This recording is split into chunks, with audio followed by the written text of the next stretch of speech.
Alright guys, welcome back. Bushcraft family back again with another video. And again, Lighthouse News Team, I'm bringing you three more good stories.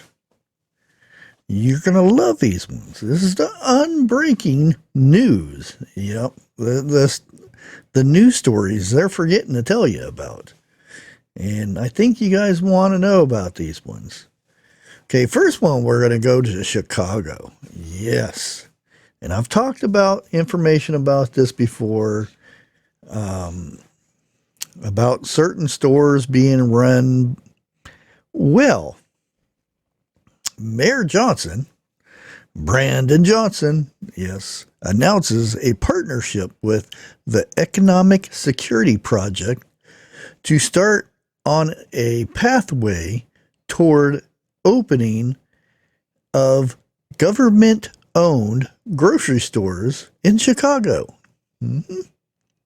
The Economic Security Project, a national nonprofit,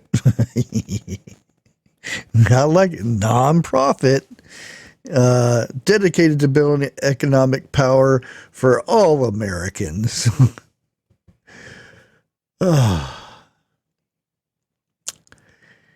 Again, will provide technical assistance in determining a pathway to the first government-owned grocery store in Chicago. Yep. Why? Why is there government-owned grocery stores coming to Chicago? Well, the crime is so bad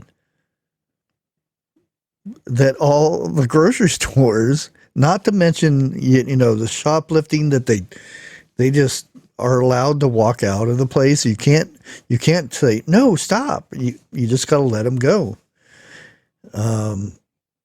Yeah, they've had enough. Businesses are leaving, and that makes it to where these government-owned grocery stores can move in. Yep. And is this planned? I don't know. You comment down below. Do you think the officials in Chicago, do you think they're letting the crime run amok so that government-run grocery stores can come in and take over? What purpose would that be? 15-minute cities? I don't know. You tell me. Yeah, it's very interesting. I read the whole story about this, and like I said, I've been sitting on this thing for a good while. Real interesting stuff and what they got planned for these government-owned grocery stores. And I'm not, this is coming straight from the mayor of Chicago. Maybe, just maybe, if there wasn't crime, or if there was, you know, a lot less crime, we'll put it that way, because there's, I mean, they're up to like 400 and some people not here anymore already this year, and that's more than the previous years. Yeah, it's a doozy. And this is a reporter that replied over this story. He says, "Call me crazy, but I think if you had safe streets, no shoplifting, and petty theft, grocery stores could thrive in any neighborhood because people have to eat." Yes, good news is that so far this year, yeah, we won't talk about that because bad stuff. Anyways, he goes on to say about the crime rate, and it's up 30% in the last month or something like that. Motor vehicle theft has doubled in the last 3 months. Yeah, and there's a lot of more statistics and stuff that how bad the crime is and everything in Chicago. I've lived not in Chicago, but on the outskirts of Chicago, pretty much Chicago. Back in the day, and it was a wonderful city. Used to go there and visit. I went to Chicago Bears games, Chicago Cubs. Wonderful, and I didn't think it was very bad at all at that time, which was a long time ago. But it's not like that now. Anyways, let's go ahead and get to our second story. And I've touched on this before. And again, it just goes, I think it was in one ear and out the other. And people, I don't know if they think I'm just making this stuff up or what, but creating a digital prison. Who, yeah, rushes ahead on global digital health certificates. And there's a little bit more embedded in that, but we won't go into that so much. The World Health Organization is already working on a global digital health certificate network, an interlinked global technology system that would be used to recognize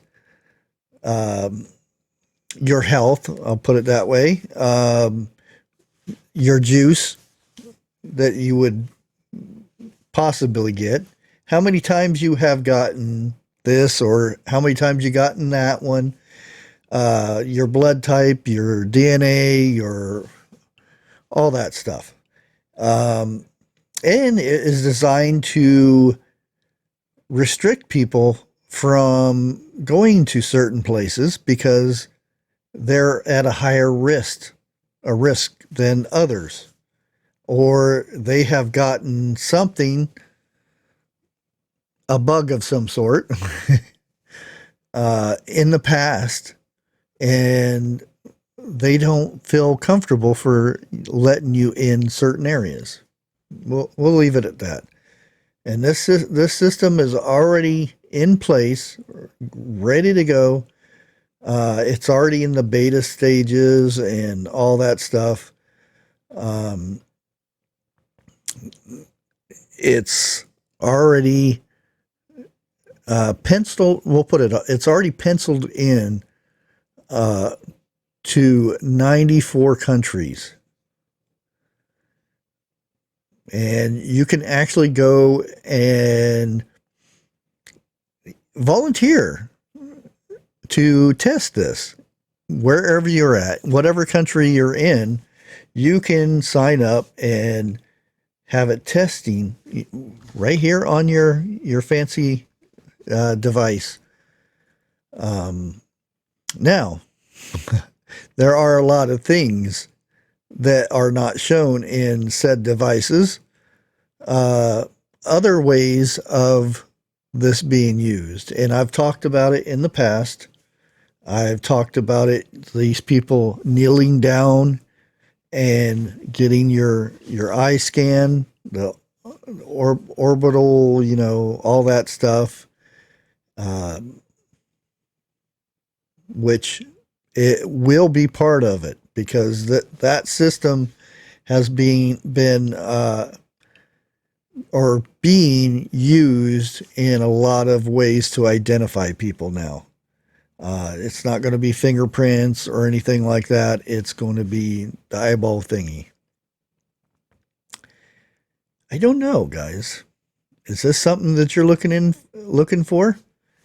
There's a lot of people, major people backing this, that are putting money in. And when I say putting money in, it's not donating money. It is investing money. Mr. Billy Bob gate man himself is investing quite a bit. A lot of big pharma companies, you know them, they've been becoming very popular here lately. They are investing in this. And again, I say investing. When you hear these people advertising it and say, "Oh, we're giving all this money. We're giving this money for this, and we're giving this money for that." They are investing that money. It's not they're not donating it or anything. They're investing in it. Tell me down below, what do you think about this? Are you ready to have all your information broadcasted all over the place? Are you going to be able to go where you want to go? You tell me. And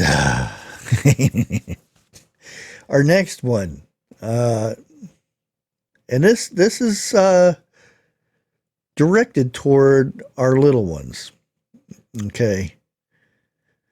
Food and behavior industry lobbyists pay dozens of registered dietitians millions of social media followers to promote the aspartame, the sugar.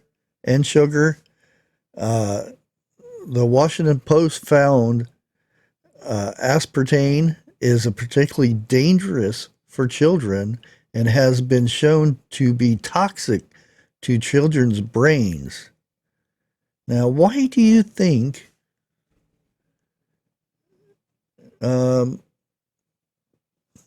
they're paying these influencers, the social media, the famous people and everything, to get these kids to, want to buy things that have this stuff in it?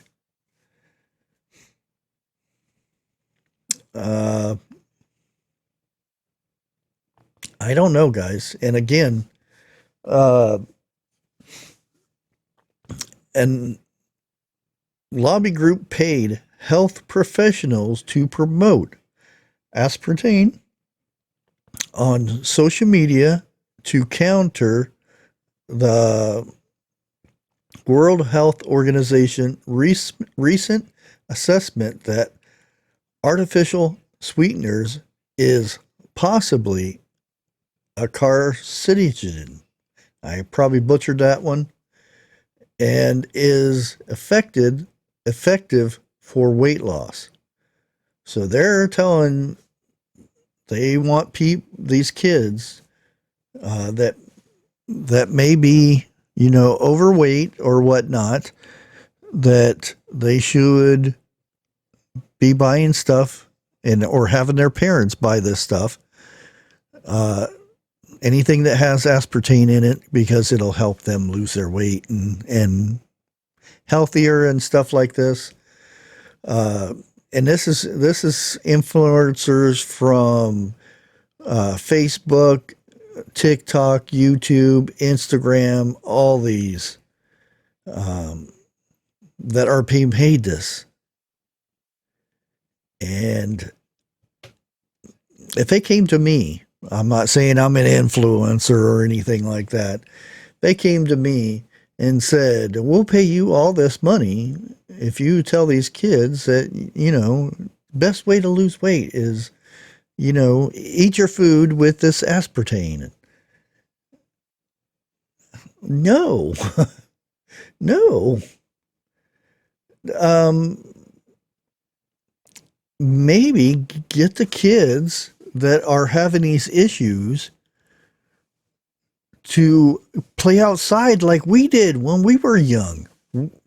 That's how we did. We were running around and playing, riding bicycles. You don't see kids riding a bicycle anymore. I don't even know why they have bicycles at Walmart, because you never see anybody riding a bicycle anymore. You see grown-ups every once in a while pedaling around, but the majority of them now is electric bikes. They have pedals on it, but there's a battery that powers this thing and takes no pedal at all. I don't know.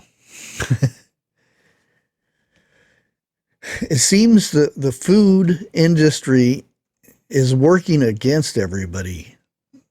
They want us hooked on this stuff. They want us to eat the bad stuff. So we have to go to the doctor because our sugar levels are too high, or our blood pressure is too high, or whatever. And it's all because of the food that we're eating. We need to get back to where we go out in the yard, play in the dirt, grow some food, and eat that stuff that comes fresh from Mother Nature. Anyways, guys, you let me know down in the comments what you think. Anyway, what was the best story out of all these three? Which one are you more worried about out of these three? Anyways, like always, God bless.